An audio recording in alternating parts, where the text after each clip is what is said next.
Bonsoir, l'amitié au service du développement. Le président Alpha Condé s'est entretenu hier avec son ami le président François Hollande à Paris. Aujourd'hui, il reçoit le ministre français de la Défense pour parler sécurité. En Guinée, la coordination de riposte à Ebola prévoit des barrières contre l'épidémie. Elle a tenu une réunion pour annoncer des dispositions sanitaires. Et puis les 4 ponts de Tanene en état de délabrement, les plaques métalliques supportent mal le poids des gros porteurs. Zoom ce soir sur ces infrastructures. Voilà pour les titres. Bonsoir. La suite de la visite du président Alpha Condé à Paris. Il a reçu cet après-midi en audience le ministre français de la Défense. Les entretiens ont porté sur la sécurité dans le monde. Autre sujet au menu de la rencontre, les liens de coopération militaire entre Paris et Conakry. Ibrahima Keita. C'est l'ambassadeur de la Guinée en France qui a introduit le ministre français de la Défense auprès du président de la République, professeur Alpha Condé. C'est dans une atmosphère de retrouvailles que cette audience s'est déroulée à la résidence du chef de l'État ici à Paris. Professeur Alpha Condé et Jean-Yves Le Drian ont, au cours de cet entretien, évoqué plusieurs questions, notamment celles liées à la sécurité. Les deux hommes se sont surtout penchés sur la question du djihadisme en Afrique et dans le monde. Dans cette optique, professeur Alpha Condé et Jean-Yves Le Drian ont mis l'accent sur la nécessité de renforcer la sécurité inter-État à travers des échanges d'informations. Professeur Alpha Condé et Jean-Yves Le Drian ont aussi passé en revue les questions liées à la coopération entre la France et la Guinée. Une coopération au beau fixe que les deux personnalités ont souhaité renforcer. C'est bras dessus, bras dessous que le président de la République, professeur Alpha Condé, a accompagné son hôte. En parlant de sécurité, il y a une commission chargée de ce volet à l'Assemblée guinéenne. Ce jeudi, ses membres ont échangé avec l'équipe du service antidrogue et crime organisé. À la une des échanges, la lutte contre la criminalité transfrontalière. Makemed Ozo. Le secrétariat à la présidence chargé de la lutte contre la drogue et le crime organisé reçoit la commission défense et sécurité de l'Assemblée nationale. Une visite qui s'inscrit dans le cadre du contrôle parlementaire, mais surtout encourager ce service dans son combat contre la criminalité transfrontalière. Ce service travaille pour le bien-être du Guinéen. Nous avons jugé nécessaire de venir les rencontrer pour toucher du doigt les problèmes auxquels ils sont confrontés, pour qu'ensemble nous puissions aider à ce que les obstacles soient franchis. L'occasion a été saisie par les responsables des services spéciaux d'exposer leurs préoccupations. On a un problème de Mont-Roulant qui manque aujourd'hui. Sinon, dans le temps, vous avez vu, on partait jusqu'à Zérékoué, jusqu'à Bouquet, jusqu'à Labé, jusqu'à Cancan, faire des missions ponctuelles pour aller voir, et par renseignement, on nous dit, les gens vendent de la drogue ici, on va sur le terrain. Et on a reçu des informations, mais on n'a pas de moyens pour aller vérifier. La préfecture maritime, l'état-major de l'armée de l'air, le camp Alpha Yaya ont été aussi visités. Dans ces garnisons, la mission parlementaire a touché du doigt les réalités avant de s'assurer du niveau d'application de la loi de programmation militaire votée en 2015 par l'Assemblée nationale. Une délégation du système des Nations Unies reçue à la primature. Plusieurs questions, notamment sanitaires, étaient à la une des échanges. Ces directeurs d'agence s'engagent à accompagner la Guinée dans la gestion rapide d'éventuelles épidémies. Adi Kamara, Kalasouma. C'est l'équipe pays des Nations Unies en Guinée mobilisée ici pour discuter avec le Premier ministre chef du gouvernement d'un certain nombre de questions. Des questions relatives à la vision stratégique du gouvernement Mamadi Yula sous la férule du professeur Alpha Condé. Les différentes agences du système des Nations Unies ont tour à tour fait un briefing sur leurs activités menées en Guinée, de la bonne gouvernance à la croissance inclusive, en passant par la consolidation de la paix et la préservation de la biodiversité. Le programme du système des Nations Unies est composé de plusieurs agences qui interviennent dans beaucoup de domaines. Il était question de pouvoir comprendre de la première personnalité quelles sont les priorités du gouvernement pour que nous puissions aligner nos activités sur les objectifs prioritaires. Dans son message, nous avons compris qu'il y a beaucoup de défis. Comme nous le savons, le pays qui sort de l'épidémie d'Ebola, malgré la déclaration de la fin de l'épidémie en décembre, nous savons très bien que le message reste ce qu'il est. devons rester engagés pour que les cas d'épidémie ne reviennent pas encore en Guinée, comme on vient de le voir dans les pays voisins. Donc c'est l'un des domaines prioritaires et c'est là où les Nations Unies avaient aussi marqué sa présence et nous allons rester engagés sur ce domaine. Nous avons aussi reçu du Premier ministre son engagement pour l'amélioration de la gouvernance dans tous les domaines. Et c'est aussi un domaine dans lequel le système des Nations Unies a beaucoup d'activités. Et nous avons réaffirmé notre engagement à accompagner le gouvernement afin que la gouvernance, surtout pour permettre à ce que la Guinée améliore son visage auprès de ses partenaires. Le Premier ministre Yula a émis le souhait de voir le partenariat entre la Guinée et le système des Nations Unies se renforcer et se diversifier pour plus de visibilité et de dynamisme dans l'utilisation des ressources destinées à notre pays et les modalités de mise en œuvre des programmes et projets en faveur des populations tant en milieu urbain que rural. La relance économique post-Ebola, une priorité pour l'Union européenne. Une équipe de cette institution était aujourd'hui face aux médias. Un exercice pour faire le point sur les domaines d'intervention de l'Union européenne. Abidjan. Partenaire stratégique, l'Union européenne a concentré ses activités en Guinée sur 2 axes prioritaires pour l'année 2015. Il y a beaucoup à faire et il est bon de se donner des priorités majeures sur lesquelles on concentre une bonne partie de son action. Les 2 grandes priorités pour 2014-2015, c'était de contribuer à la riposte contre l'épidémie d'Ebola, aussi de la contrôler cette épidémie, et deuxième, contribuer à l'apaisement politique pour contribuer à la stabilité du pays. Les défis sont énormes et l'Union européenne n'entend pas s'arrêter là. Il faut accélérer la mise en œuvre du plan d'investissement prévu par le Fonds européen pour le développement. Nous allons continuer comme nous avons fait en 2015. Tout d'abord, essayer d'absorber les fonds du 10e FED. Nous avons débloqué l'essentiel du 10e FED fin 2013 et l'essentiel le 11e FED en fin 2015. Il est important que les financements du 10e FED, qui ont une durée de vie, nous avons 3 ans pour les contractualiser, donc nous allons continuer à assurer l'absorption des fonds du 10e FED dans différents domaines, dans la santé, dans les transports, dans les différentes réformes comme les finances publiques, la justice, la sécurité, l'administration, la déconcentration, la décentralisation. En 2015, les domaines d'intervention du FED ont eu un caractère particulier. Un véritable plan Marshall pour la Guinée qui attend plus d'investissements pour amorcer sa relance économique.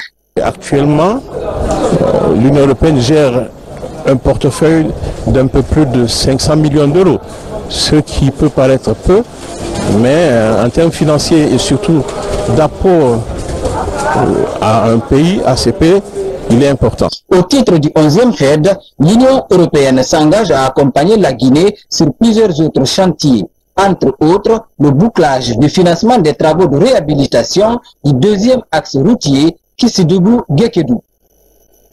Visite de terrain du ministre de la Santé. Il était hier à Donka pour voir le niveau d'avancement des travaux de reconstruction de cette structure sanitaire. Il s'est aussi rendu à la pharmacie centrale de Guinée pour s'entretenir avec les travailleurs. Rose Pocho, Adiatoubari.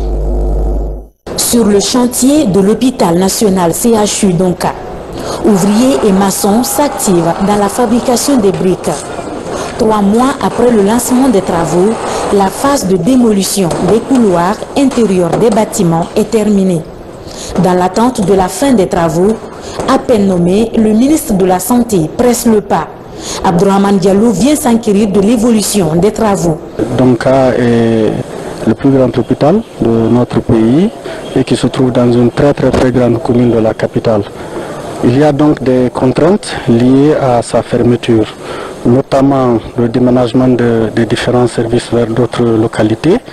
Mais à côté de ça, le fait que nos populations doivent s'adapter à ce changement. Donc il est donc fondamental pour nous de venir nous assurer que l'exécution des travaux suit strictement le chronogramme tel que décrit dans le cahier de charge. Et aussi que nos populations qui sont reparties vers différentes formations sanitaires ne se perdent pas trop. En tout, 7 services, les blocs de la maternité, de la pédiatrie, la chirurgie, le centre d'imagerie, la maintenance, le bâtiment de l'administration et la morgue sont concernés par cette vaste opération de rénovation. Les urgences et autres services annexes de l'hôpital sont toutefois ouverts aux patients.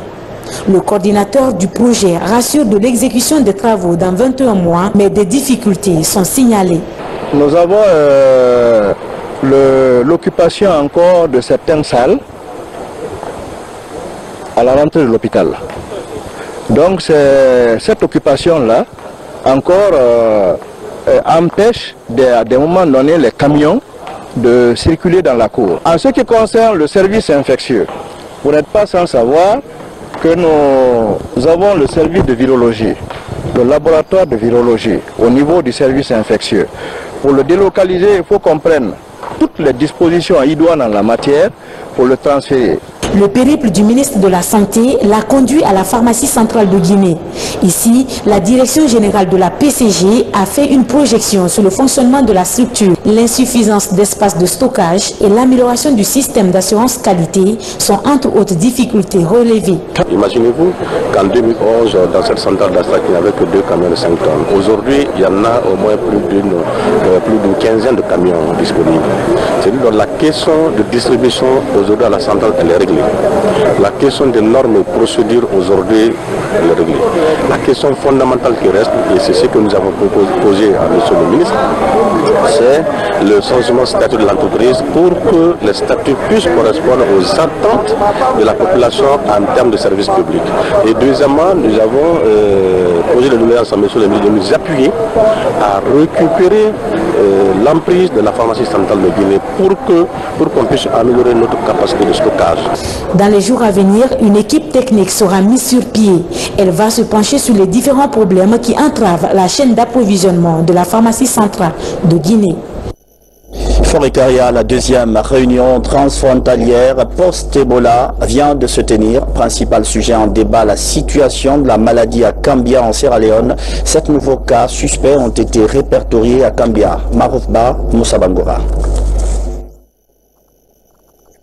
C'est une nouvelle réticence qui commence après le rebondissement de l'épidémie d'Ebola en Sierra Leone. Au marché hebdomadaire de Bamoni, en Sierra Leone, la population s'est attaquée à l'équipe d'investigation des 50 cas suspects. Avec cette donne, les acteurs léonais et guinéens se retrouvent à nouveau pour partager les informations sur la situation actuelle. Les deux parties ont établi des stratégies pour une riposte croisée contre la maladie entre les deux pays frontaliers. Des données intéressantes sur les dernières nouvelles de Bamoni ont été des points essentiels de la rencontre de Forécaria. Under control as of yesterday. La situation était sous contrôle hier. There was, however, some confrontation between the police and the community. Il y a eu quelques affrontements entre la population et la police. But that one is now under control. Et maintenant, ça, c'est sous contrôle. Passé la première réunion, s'est tenue en Sierra Leone. Et cette fois-ci, nos collègues léonais sont venus ici pour qu'ensemble, on sache où en sommes-nous pour la dernière phase de ces ripostes et encore comment retrouver les perdus de vue qui sont en Sierra Leone. Cette réunion a permis aux acteurs guinéens de tirer les informations sur la situation épidémiologique de ce pays voisin. À la date du 27 janvier, 7 cas suspects sur les 50 constatés ont été retrouvés du côté léonais. Les recherches se poursuivent des deux côtés, ce par le biais d'une surveillance plus accrue à base communautaire le long de la frontière qui se met en place. Aujourd'hui, les partenaires se sont retrouvés un peu pour faire l'état de lieu de plan de communication conjoint Forécaria-Kambia. Parce que vous n'êtes pas sans savoir qu'au niveau de la communication bien sociale, c'est l'UNICEF et l'ensemble de ses partenaires qui sont engagés. Du côté de Kambia aussi, c'est le district sanitaire de Kambia et les autres partenaires, y compris l'UNICEF Sierra Leone également. Donc aujourd'hui, nous avons évalué le dispositif communicationnel des deux côtés. Une quarantaine de contacts perdus de vue au niveau de la zone de Kambia. Et ces contacts sont essentiellement perdus de vue, surtout dans la zone de Bamoïlouma. Bamoïlouma est une localité qui fait frontière à un petit village de Forécaria près d'Arabé. Au sortir de cette réunion, acteurs léonais et guinéens ont soumis des recommandations pour harmoniser les efforts dans la recherche active des cas suspects. Au titre des recommandations, on note l'identification de plus de 300 points d'entrée dans les deux pays et la reprise des débats communautaires sur les ondes des radios communautaires de Kambia et de Forcaria. Kambia touché, la coordination guinéenne de riposte à Ebola veut ériger des barrières sanitaires pour éviter une résurgence de la maladie. Ce jeudi, des membres de cette coordination ont animé une conférence de presse. Ils ont fait le point sur les dispositions à prendre. Adia Toubari. Au cœur de cette rencontre, le renforcement des mesures de riposte contre Ebola, la pratique du lavage des mains, l'interdiction de transfert des corps et la notification de tout cas de maladie fébrile sont entre autres dispositions soulevées, des points sur lesquels les acteurs engagés dans le combat contre Ebola misent pour éviter tout risque de rechute de l'épidémie. Le risque pour la Guinée est réel d'une résurgence de la maladie. Il sera d'autant plus important que les mesures qui avaient été mises en place pour contenir, puis contrôler, puis déclarer la fin de l'épidémie sont levées. Les mesures, vous les connaissez, vous en avez entendu parler tout à l'heure. Si vous allez aujourd'hui à Forcaria, tous les dispositifs de lavage des mains qui étaient là pendant l'épidémie ont disparu. Et ça n'est pas véritablement un bon signal, c'est même un très mauvais signal. Il faut donc revenir aux mesures qui ont permis de contenir puis de maîtriser l'épidémie. Ces mesures-là doivent être en permanence comprises, utilisées par toute la population. Si ces populations ne respectent plus les mesures de protection individuelle et collective, il faudrait bien que nous, la presse, on interpelle ces populations, qu'on interpelle les communautés, qu'on interpelle toutes les autorités pour qu'ils reprennent ces habitudes. Pour maintenir l'acquis zéro Ebola en Guinée, la stratégie de surveillance active en ceinture est envisagée. Elle consiste à vacciner 1268 personnes guéries de la maladie. La méthode se fera à travers la communication à base communautaire. On les a déjà identifiés. Et la plupart d'entre eux, on ne doute pas, mais on veut augmenter notre niveau de sécurité en vaccinant leur entourage pour qu'on soit sûr qu'on ne va pas connaître le même sort que la Sierra Leone et le Libéria, où cette vaccination n'avait pas eu lieu. Donc nous pensons que la Guinée est bien placée pour déjouer des rechutes de cette maladie. En attendant le début de cette opération de vaccination des personnes guéries d'Ebola, la surveillance renforcée continue. Les équipes postées dans les 33 préfectures et les 5 communes de Conakry redoublent la vigilance en Guinée. Demain, les négociations reprennent entre pouvoir et syndicats. Les deux parties se concertent sur deux sujets, la grille salariale et le prix du carburant. Je vous propose de suivre ce reportage. Aux nombreuses spéculations des populations guinéennes liées à la baisse des cours du baril de pétrole, il est important de préciser qu'à date, le prix à la pompe pratiqué en Guinée est nettement inférieur à celui en vigueur dans certains pays de la sous-région ouest-africaine.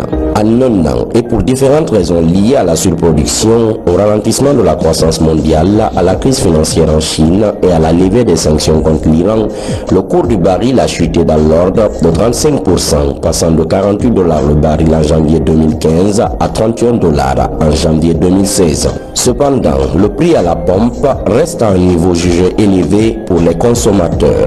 Les raisons de ce décalage sont les suivantes. Le baril est le produit brut, mais le prix pratiqué à la pompe en Guinée tient compte de plusieurs facteurs dont le coût est incompressible. La part du prix du produit raffiné dans la structure du prix du carburant à la pompe se situe autour de 34% et les 66% restants sont notamment les frais de port et de stockage, les taxes diverses, les frais de transport liés à la distribution, la marge bénéficiaire des distributeurs et des gérants et autres postes de provision destinés à couvrir le risque de change, les effets du stock ou encore les effets de densité. À cela s'ajoute l'impact de l'effet monétaire ou effet de change liés actuellement à la montée spectaculaire du cours du dollar qui est la monnaie d'importation. La valeur du dollar est aujourd'hui 20% plus élevée qu'il y a à peine quelques mois et cela a augmenté le coût d'importation du produit pétrolier tout en dégradant fortement le gain espéré sur la structure du prix en raison de la baisse du prix de baril. La Guinée est donc frappée par cette réalité et pratique actuellement un prix en deçà de la moyenne observée à l'international. Cette moyenne est à 0,97 $ pour un litre vendu, soit 8400 francs guinéens. Comparativement aux pays limitrophes, le prix à la pompe pratiqué en Guinée est inférieur au prix pratiqué au Mali, en Côte d'Ivoire et au Sénégal. Seuls le Libéria et la Sierra Leone vendent un peu moins cher pour des raisons liées à la taille de leur économie. Rappelons que depuis janvier 2011, l'État guinéen a consenti près de 2100 milliards de francs guinéens de subventions sur le prix du carburant. Aujourd'hui, toute diminution du prix du carburant entraîne un manque à gagner considérable pour notre économie. Par exemple, en cas de diminution de 1000 francs guinéens sur le prix actuel du litre à la pompe, l'État perdrait environ 763 milliards de francs guinéens par an, ce qui s'avère être une décision lourde de conséquences si l'État veut honorer ses engagements dans la reconstruction de notre économie durement malmenée ces 2 dernières années. Et cette note du ministère de la Ville et de l'Aménagement du Territoire. Dans le cadre de l'avènement de la campagne de déguerpissement des emprises et des domaines de l'État illégalement occupés dans la capitale, Monsieur le ministre de la Ville et de l'Aménagement du Territoire a l'honneur d'informer la paisible population de Conakry qu'il poursuivra effectivement les opérations sus-indiquées selon un programme défini. À ce titre, il ne tolérerait aucune réoccupation des endroits déguerpis par des personnes qui ne seront pas autorisées. Tout contrevenant s'exposera au paiement d'une amende proportionnelle à la surface occupée. Le ministre de la Ville et de l'Aménagement du Territoire saisit cette occasion opportune pour renouveler sa confiance en la population de Conakry afin qu'elle anticipe, si nécessaire, le déguerpissement annoncé qui ne faiblira aucunement dans les jours à venir. Ce serait un acte citoyen. La nécessité d'assainir nos villes et l'obligation de procéder à leur aménagement adéquat sont un impératif d'ordre public à observer. Le ministre de la Ville et de l'Aménagement du Territoire s'est compté sur votre bonne compréhension. Lutte contre la traite des enfants. L'ONG Terre des Hommes et la Commission des lois de l'Assemblée nationale organisent un plaidoyer contre le phénomène. Il s'agit de renforcer la législation pour protéger les enfants. Mohamed Seyar Souma. La mobilité des enfants suscite des inquiétudes alors que des instruments juridiques remédient à cette pratique en Guinée. Récemment, un cas vers Koundar a fait bruit dans la cité.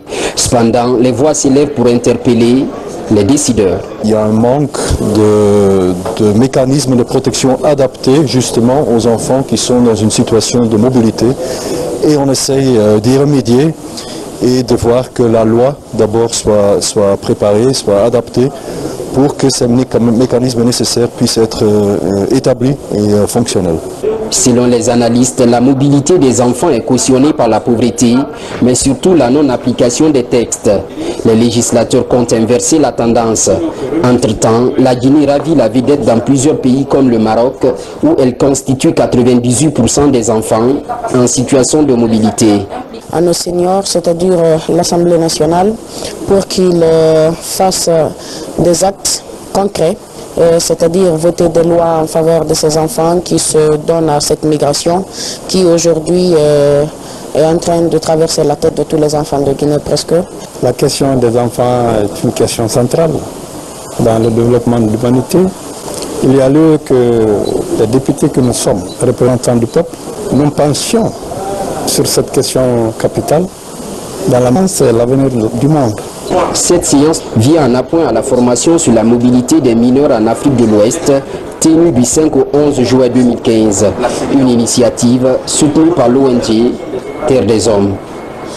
Le tarif extérieur commun dans la CEDEAO, c'est un document qui assure la promotion du commerce et le développement du secteur industriel.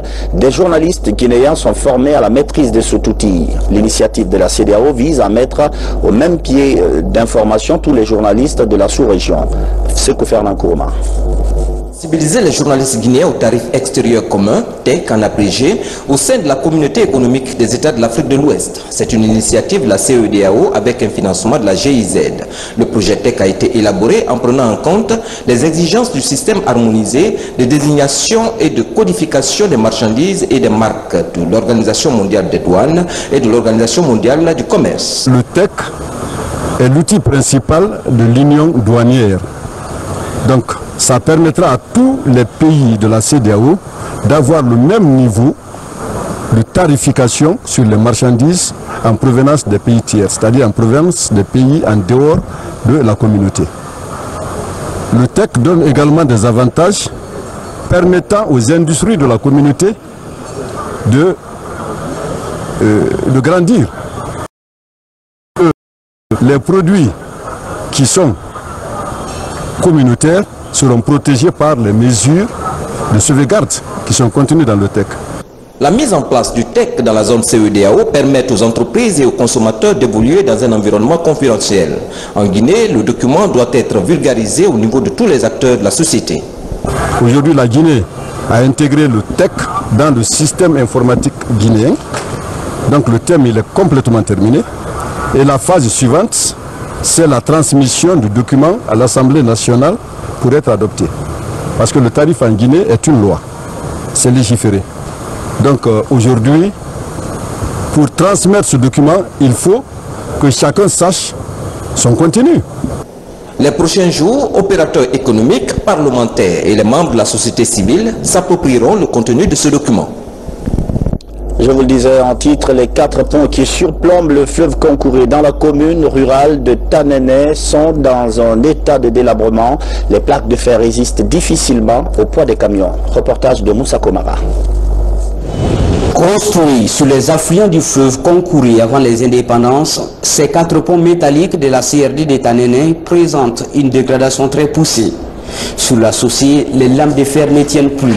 Ainsi, les trous béants sont ouverts partout sur le pont. Le pont est fatigué, mon frère. En traversant au pont, on a risque de perdre le pneu et le poids encore. On a eu peur pour ne pas que le camion tombe dans le trou. Sur cette route nationale numéro 3, il est difficile de traverser ces 4 ponts qui desservent les villes de Tanéné, Fria, Bofa, Boké, Sangaridi, Kamsar et Gawal. Sous le poids des larges et des gros camions, ces ouvrages se détachent de leur support. Piétons et automobilistes évitent ces trous qui se trouvent au beau milieu de la chaussée sur leur passage. Dans la commune rurale, l'on s'inquiète de l'isolement de la zone. C'est un pont qui a l'image de la dégradation. Et il est de ma préoccupation que l'autorité nous aide afin d'éviter le drame. C'est un pont qui relie beaucoup de régions. Un pont qui est nécessaire pour Tanéné et Conakry. En cas de dégradation majeure, ça va couper la liaison entre Conakry, Bofa, Fria et Boké, ainsi de suite. Donc si dans le moment, avant que ça ne soit trop tard, et que l'autorité vient à nos aides pour revenir à la réparation correcte du pont, cela vraiment nous rendra fiers. Ces ouvrages de franchissement présentent des signes de dégradation très poussés.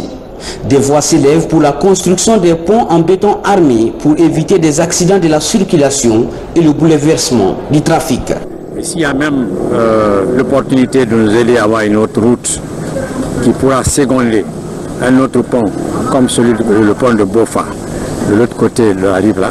Ça pourra nous arranger pour éviter tout le temps les dommages du pont en fer. Autrefois, ces ponts métalliques étaient entretenus par l'usine d'alumine Frigia Kimbo. En 2002, l'État guinéen s'est engagé à leur réparation. La dernière retouche remonte en octobre 2014 par l'entreprise Métal Plus sous financement du fonds d'entretien routier. Depuis, il souffre de manque de révision alors que la circulation est très dense sur la voie. La numérisation des institutions d'enseignement supérieur bientôt une réalité en Guinée. Un nouveau réseau appelé Weller est sur le point d'être mis à contribution. Le développeur de cette plateforme a été reçu hier par le ministre de l'Enseignement supérieur. Les entretiens ont porté sur le déploiement de ce portail Internet dans les universités guinéennes. Mamadou Saliouba. Nouveau réseau social sur la toile waller.com, une plateforme d'échange confidentielle et sécurisée. Le fondateur de ce portail internet échange avec le ministre de l'Enseignement supérieur sur le déploiement du réseau social dans les universités guinéennes. L'initiative vise la création des campus numériques pour les institutions d'enseignement supérieur du pays. Nous avons présenté au ministre de l'Enseignement supérieur et de la Recherche un projet de digitalisation des universités de Guinée, la possibilité de créer des campus numériques, c'est-à-dire utiliser les nouvelles technologies pour prolonger l'espace d'éducation que proposent les établissements scolaires, l'enseignement supérieur. Et je crois que le ministre a très bien accueilli notre projet. Maintenant, nous allons rencontrer différents chefs d'établissement pour leur proposer notre projet. Ou alors, une plateforme interactive. Son déploiement dans l'université permettra le partage des cours en ligne, mais aussi l'entretien des échanges entre étudiants et enseignants. À l'Institut supérieur de l'information et de la communication de Kountia, les encadreurs manifestent déjà de l'intérêt pour ce outil de communication. Apporter beaucoup de choses à notre institut parce que non seulement ça donne de la visibilité, mais également ça permet à l'ensemble des travailleurs, que ce soit le personnel enseignant, que ce soit le personnel encadrement et les étudiants, d'avoir une plateforme d'échange, n'est-ce pas, de connaissances, de savoir et d'expression aussi. Mais également, ça va permettre à nos étudiants de pouvoir échanger entre eux, mais également de prolonger un peu leurs connaissances. Parce que si sur la plateforme, par exemple, on peut retrouver des cours, on peut retrouver, par exemple, certaines productions d'étudiants. Et je pense que partout où l'étudiant sera, il pourrait accéder à cette plateforme. Et ça va lui permettre non seulement de s'informer, mais également d'enrichir aussi sa connaissance. Outre les universités, le réseau social Waller a montré son efficacité dans la lutte contre Ebola. Certaines ONG s'en sont servies pour échanger des informations à travers le pays. Créé il y a seulement 3 ans, Waller compte aujourd'hui plus de 100 000 utilisateurs.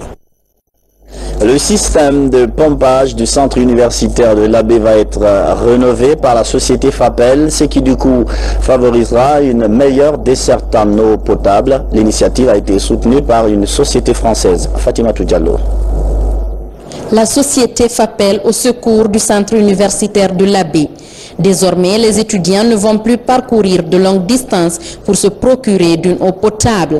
La rénovation de cette pompe a été possible grâce à la collaboration entre l'entreprise FAPEL et une société française. Après une pompe installée sur 15 mètres, nous installons aujourd'hui sur un forage pour aller jusqu'à 45 mètres de profondeur. Je voudrais rappeler que cette pompe peut aller jusqu'à 102 mètres. Donc, c'est une innovation de deux sociétés, c'est-à-dire de la société Sauvema et FAPEL Guinée.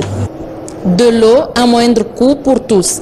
Tel est l'objectif de cette société. Cette nouvelle pompe manuelle permettra l'approvisionnement en eau potable de tout le centre universitaire de l'Abbé. Je suis très fier d'avoir remplacé notre pompe parce que le problème majeur qui se pose à nous ici, c'est surtout le problème d'eau. Donc, pour avoir de l'eau, parfois, il faut se déplacer d'un point A à un point B.